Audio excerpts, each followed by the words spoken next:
जर्जर स्कूल भवन की कर लेते हैं, क्योंकि शिक्षा का दावा तो सरकार करती है लेकिन भवनों पर ध्यान नहीं देती। झारखंड सरकार का स्कूलों के प्रति उदासीन रवैया देखने को मिलता है और उदासीन रवैया दुर्घटनाओं को आमंत्रण भी दे रहा है। स्कूल भवन के हाल के खिलाफ ग्रामीणों का गुस्सा फूट पड़ा। जी हाँ, स्कूल भवन का जो हॉल है इसके खिलाफ ग्रामीणों का गुस्सा फूट पड़ा। लोग लगातार नए स्कूल भवन की मांग कर रहे हैं। क्यों कर रहे हैं, क्या मामला है, इस रिपोर्ट में देखिए, फिर जानकारियां साझा करते हैं। दुर्घटना के साए में जल रही शिक्षा की लौ।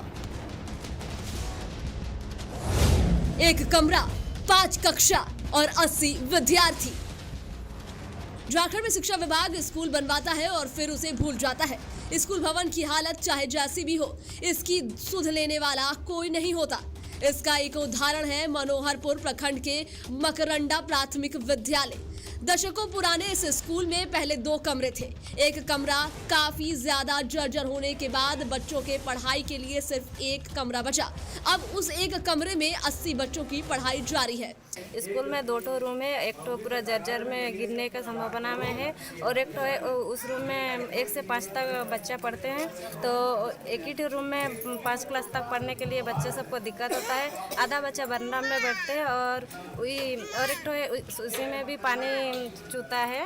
सर्दी और गर्मी के मौसम में तो काम किसी तरह से चल जाता है, लेकिन दुर्गति तब होती है जब बरसात का मौसम आता है। जिस कमरे में बच्चे की पढ़ाई होती है उसकी छत से भी पानी टपकता है। बिजली की पुरानी वायरिंग के कारण शॉर्ट सर्किट का खतरा बना रहता है। समस्या सर हम लोग का भवन की कमी है सर। बच्चे ज्यादा हैं। कितने बच्चे हैं? बच्चे अभी 80 के हैं सर। कितने क्लास तक पढ़ाई होती है? 1 से 5 तक पढ़ाई होती है सर। और कमरा कितना है? कमरा सिर्फ 1 है सर। एक कमरा है। एक कमरा है। और ये जो बाकी 2 कमरा है जर्जर है। तो ये कब बना था नया कमरा जो है?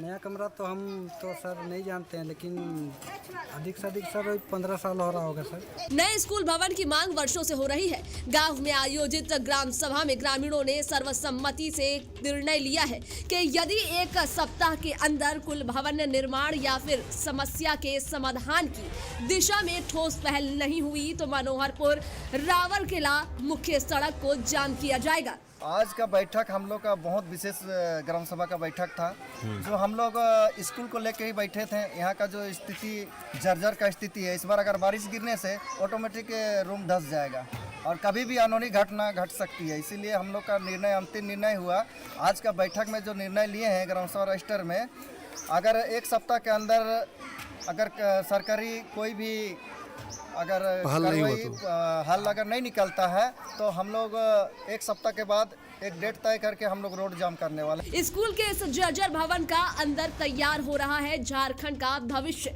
बच्चे डर के साए में रोजाना घंटों बिताने को मजबूर है। स्कूल भवन की हालत को लेकर के ग्रामीणों के सब्र का बांध भी टूट रहा है। बावजूद इसके प्रशासन की नजर अब तक इन लोगों के ऊपर नहीं पड़ी। टीवी 45 के लिए मनोहरपुर से अमित राज की रिपोर्ट।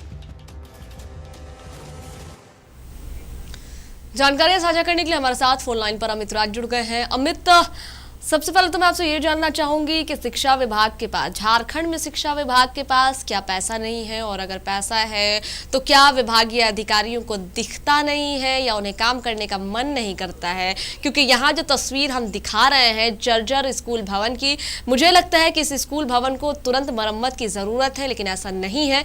1 कमरा जर्जर हो चुका है, दूसरे कमरे में 80 बच्चों को ठूसा गया है और उन्हें उसी जर्जर कमरे में पढ़ाया जा रहा है, जिसके छत से पानी टपकता है। बारिश के मौसम में शॉर्ट सर्किट का भी खतरा बना रहता है। तो आखिर ये लापरवाही क्यों? जी देखिए, ये लापरवाही की बात हम नहीं कह पाएंगे, लेकिन इस पे ये तय है कि प्रशासन, शिक्षा विभाग और जनप्रतिनिधि सारे लोगों की उदासीनता है। क्योंकि गांव वालों ने बताया कि वे लोग कई बार ग्राम सभा करके प्रशासन को लिखित रूप से जानकारी दिए हैं, लेकिन अभी तक कोई हल नहीं निकला है। यहाँ तक कि क्षेत्र शिक्षा पदाधिकारी ने भी इसकी सूचना डीसी को लिखित रूप से सारा प्रोसेसिंग करके दिया है, लेकिन इसके बावजूद अभी तक कोई पहल नहीं हुआ है। नतीजा यह हुआ कि अब गांव वाले लोग पूरे तरह से आक्रोशित हैं और 1 हफ्ते के अंदर हल नहीं निकला तो वो सड़क जाम करने को बाध्य होंगे। और गांव वाले इतने मजबूर हैं कि इसी जर्जर भवन में अपने बच्चों को भेज भी रहे हैं पढ़ने के लिए, क्योंकि उनके पास और कोई दूसरा रास्ता नहीं है। अमित, जी सही बात है। आसपास में स्कूल है, ऐसा नहीं है कि स्कूल नहीं, लेकिन वहां से गांव से 1-2 किलोमीटर दूर है। और शिकायत तो मिलने ऐसे के में- बाद अमित डीसी एक बार भी निरीक्षण के लिए भी नहीं आए कि हाँ जो शिकायत मिली है उसमें कितनी सच्चाई है, जरा आकर के देखें। कहीं डीसी को इस बात का तो डर नहीं कि अगर जर्जर स्कूल भवन की शिकायत मिली है तो निरीक्षण करने गए तो कहीं छत उनके ऊपर ही ना गिर जाए, लेकिन बच्चों की जान की बाजी यहाँ खूब लगाई जा रही है। ऐसा नहीं है कि डीसी ही जांच करेंगे, डीसी अपने या किसी अधिकारी को नियुक्त कर सकते हैं जांच की रिपोर्ट जांच करने के लिए और उसकी हाँ। रिपोर्ट के लिए। हाँ लेकिन अभी तक आज भी जो कुछ जानकारी मिली, अभी तक कोई पदाधिकारी झांकने नहीं आया है। ठीक है, डीसी अधिकारी नियुक्त कर सकते हैं, लेकिन इतना भी काम डीसी ने अभी फिलहाल तक तो नहीं किया है। चलिए देख लेते हैं। इसकी कोई अभी तक जानकारी नहीं मिल पाई है। ठीक है, इसकी अभी तक कोई जानकारी नहीं है। चलिए देखते हैं कि कब तक जानकारियां निकल कर सामने आती हैं और कब तक जो है इसको लेकर के काम शुरू होता है, या फिर इसी तरीके से ये भवन जर्जर ही पड़ा रहेगा। बहुत शुक्रिया अमित आपका हमारे साथ जुड़ने के लिए।